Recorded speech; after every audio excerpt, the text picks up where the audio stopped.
Ցանկացած ձևով մնալու է իշխանության, փորձելու է մնալ իշխանության, տեսնում եք Եվրոպայից մարդ ա բերում,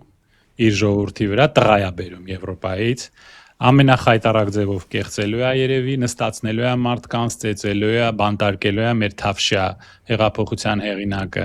փակելու է բոլոր այն կուսակցությունները, որոնք բարձր ռեյտինգ ունեն, մարդկանց վախացնելու է եւ այլն եւ այլն։ Սա մեր Սադամ Հուսեյնն է փաստորեն, եւ ցավոք սրտի իրեն օգնում են եվրոպացիները։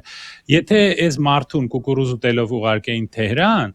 հիմա Իրանում էլ խաղաղություն կլներ։ Իրանը ամեն ինչ կհանձներ, կկազմալուծվեր, Հորմուզի նեղուցը կհանձներ Իսրայելին, նա էլ կասեր Հորմուզը Իսրայելը եւ վերջ, այս մարդը կգնար կուկուրուզ ուտելով, կասեր բան Իսրայել, Իսրայելն էլ Իսրայել, կասեր Գազայի բնակչությունը մինչեւ վերջ ոչնչացրեք, 2.5 միլիոն մարդ ոչնչացրեք, մորթեք, ինչ ա եղել, որ մենք բարձենում ենք, որ ամեն ինչ հանձնում ենք, ամեն ինչ քանդում ենք։ Դա է իր բերած խաղաղությունը։ Իր բերած խաղաղությունը մենք Ղարաբաղում տեսանք։ Ստեփանակերտում հիմա շատ խաղաղ է, բանում էլ է շատ, Ասկերանում, Մարտակերտում շատ խաղաղ է, ու սա իր արածն է եւ այն մարդկանց, ովքեր իրան աջակցում էին։ Այսպես նա մեզ խաղաղություն բերեց, այո, ամեն ինչ հանձնելով։ Եվ նայեք, այս պահանջները, որոնք ներկայացվում են Ադրբեջանի կողմից, նա մեկ առ մեկ կատարում է։ Ասեցին Ղարաբաղը հանձնեց, ասեցին Զանգեզուրի միջանցք բացի, ասեց սա Զանգեզուրի միջանցքի տրիպ է, այնտեղ իր բառախաղերը սկսեց էլի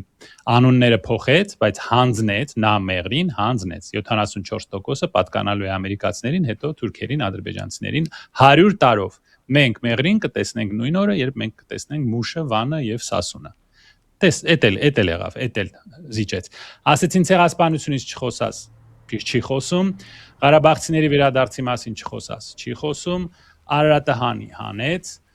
պատմական Հայաստանի մասին չխոսած, պատմական Հայաստանը դարձեց մեր թշնամին, մեկ առ մեկ, ասեցին հարձակվի եկեղեցուդ վրա, հարձակվեց, մեկ առ մեկ բոլոր պահանջները իր տիրոջ նա կատարում է։ Սա Ադրբեջանի եւ Թուրքիայի վալին է, ներկայացուցիչն է Հայաստանում։ Հայաստանը այլևս անկախ պետություն չի։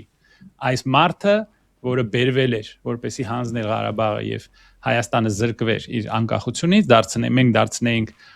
կախված, մեզ դարձնեն կախված պետություն, վասալ պետություն, նա այդ ամբողջ ծրագիրը կատարեց ձեր աչքի առաջ։ Հիմա մենք անգամ Իրանի հետ սահման չունենք։ Եվ հաջորդ պահանջը 300,000 ադրբեջանցիների վերադարձնա, եւ նա դա էլ կանի։